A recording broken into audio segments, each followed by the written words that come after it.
कभी तुमने महसूस किया है, जैसे जैसे तुम नाम जप में आगे बढ़ते हो, लोग तुमसे दूर होते जाते हैं।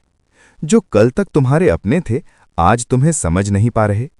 जो मित्र तुम्हारे साथ हंसते थे, अब तुम्हारी चुप्पी से असहज हो जाते हैं। क्या सच में आध्यात्मिक मार्ग अकेलेपन की सजा है, या ये कोई अदृश्य परीक्षा है? क्यों एक साधक जो प्रेम, शांति और ईश्वर का नाम जप रहा है, उसे ही सबसे अधिक गलत समझा जाता है? क्यों परिवार कहता है तू बदल गया है? क्यों मित्र कहते हैं तू पहले जैसा नहीं रहा?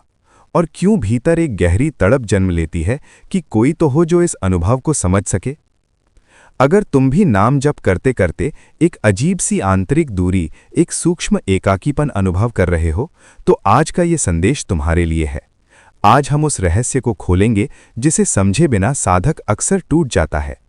क्या ये अकेलापन वास्तव में अभिशाप है, या ये उस आत्मा का संकेत है जो भीड़ से निकलकर स्वयं की ओर लौट रही है?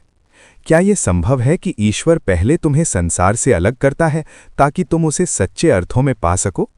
और क्या ये भी संभव है कि जिसे तुम अकेलापन समझ रहे हो, वही तुम्हारी आध्यात्मिक उड़ान का प्रथम चरण हो? इन सभी प्रश्नों का उत्तर आज हम जानेंगे। आध्यात्मिक व्यक्ति नाम जप में अकेला क्यों पड़ जाता है? प्रिय आत्मनो, साधना का मार्ग पुष्पों से नहीं, परीक्षाओं से सजा होता है। नाम जप कोई साधारण क्रिया नहीं है, ये आत्मा की घर वापसी है।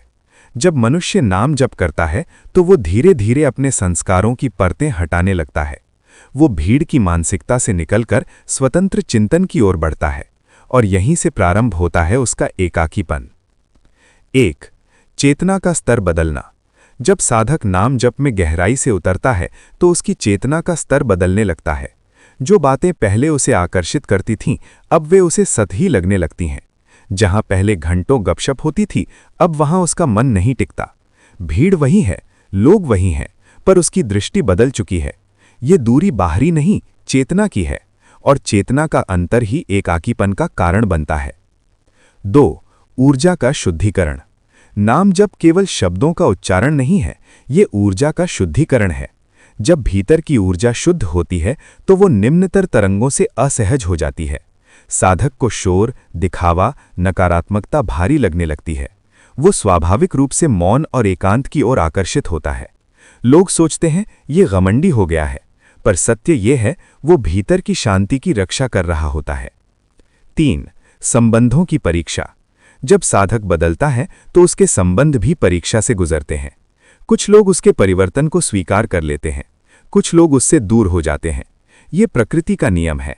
जब तुम ऊंचाई पर चढ़ते हो तो नीचे खड़े लोग छोटे दिखाई देने लगते हैं।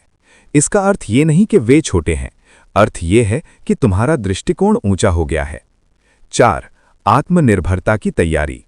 ईश्वर साधक को पहले अकेला करता है ताकि वो आत्मनिर्भर बन सके। जब तक मनुष्य दूसरों की स्वीकृति पर निर्भर है, वो भीतर से स्वतंत्र नहीं हो सकता। नाम जब साधक को भीतर से मजबूत बनाता है, वो धीरे धीरे बाहरी सहारों से मुक्त होने लगता है, और ये मुक्ति अकेलेपन के रूप में अनुभव होती है। 5. भीड़ से व्यक्ति बनने की यात्रा। संसार भीड़ है, आध्यात्मिकता व्यक्ति बनाती है।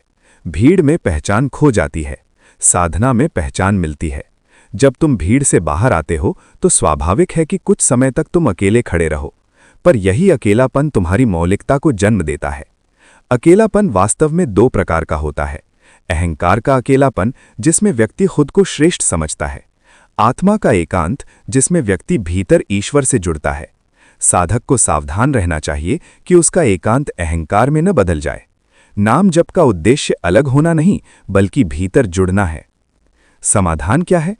यदि तुम्हें नाम जप में अकेलापन महसूस हो रहा है तो इसे दंड मत समझो, इसे तैयारी समझो, इसे आत्मसंवाद का अवसर समझो।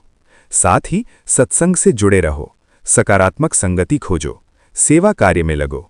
एकांत आवश्यक है, पर समाज से पूर्णतः कट जाना उचित नहीं। प्रिय आत्मनो, जब तुम नाम जप करते करते भीतर से शांत और बाहर से अकेले हो जाओ तो घबराना मत। ये संकेत है कि तुम भीड़ से निकलकर ईश्वर की ओर बढ़ रहे हो।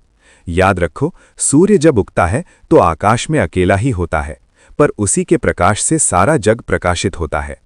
अगर आज का ये संदेश तुम्हारे हृदय को छू गया हो तो इस साधना यात्रा में जुड़े रहो। यहाँ हम भीड़ नहीं, चेतना बनाते हैं। यहाँ हम शोर नहीं, आत्मा की आवाज सुनते हैं।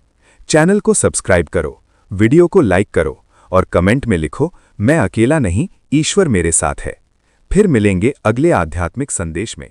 ओम शांति।